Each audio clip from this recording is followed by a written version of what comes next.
some stalking kind of things on you. If they are going to delete the account, do you think you can chase them and put him on the bus? No.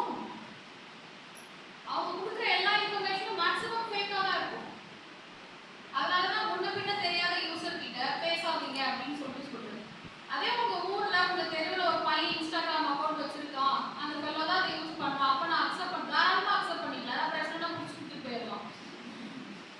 எங்கேயோ ஏதோ ஒரு காலேஜ்ல படிக்கிறாங்கன்ற information வச்சு you cannot first of all have any connections. So do not go for any Instagram account whom you don't know that person in person.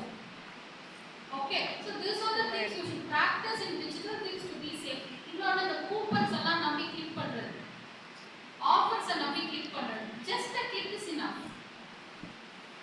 Just one click is enough to take your mail ID. சரி, உங்ககிட்ட இருக்கிற சென்சிட்டிவான இன்ஃபர்மேஷன்ல எந்த information ரொம்ப sensitive நினைக்கிறீங்க?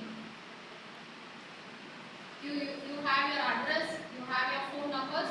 What information is very very sensitive according to you?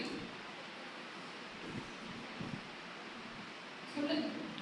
நீங்க சொன்னதுக்கு அப்புறம் எங்களுக்கு வாயை திறக்கலாமான்றதுக்கே பயமா இருக்கு. So what is the sensitive information you have? phone number சொல்லலாமா?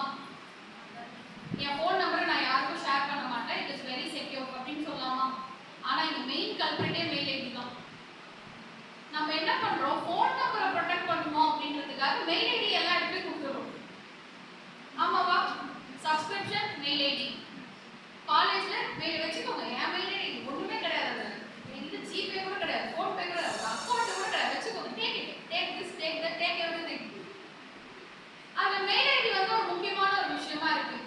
S, so what this mail ID is going to do அப்படின்னா, இந்த மெயில் ஐடி வந்து ஒரு ரெபாசிட்டரியை கிரியேட் பண்ணும் ஆன்லைன்.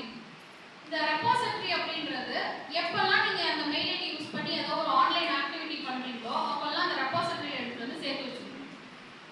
அப்போ என்னெல்லாம் சேர்த்து வைப்போம் அப்படின்னா, நீங்க இந்த மெயில் ஐடி யூஸ் பண்ணி ஃபேஸ்புக், இன்ஸ்டாகிராம், லிங்க்டின், ஜிமெயில் இதெல்லாம் யூஸ் பண்றீங்கன்னா அந்த ரெபாசிட்டரியில உங்களோட டிபி எல்லாம் முடிச்சு. Okay, this particular owner is having this kind of data. நீங்க ஒரு வெப்சைட்டை போய் பார்க்குறீங்க, அது ஒரு தப்பு வெப்சைட் போய் ரீடைரக்ட் ஆயிடுச்சுன்னு வச்சுக்கோங்க, ஏதோ ஒரு போனோகிராஃபிக்கல் கண்டென்ட்டோ இல்லை ஒரு மசாஜ் சென்டரோ இல்லை ஏதோ ஒரு விஷயத்துக்கு ரீடைரக்ட் ஆகி போயிடுச்சு, உங்களை அறியாமல் போயிடுச்சு அப்படின்னா அப்போவே அந்த மெயில் ஐடி கேப்சர் பண்ணிச்சு. இந்த பர்டிகுலர் பர்சன் இந்த வெப்சைட்டை விசிட்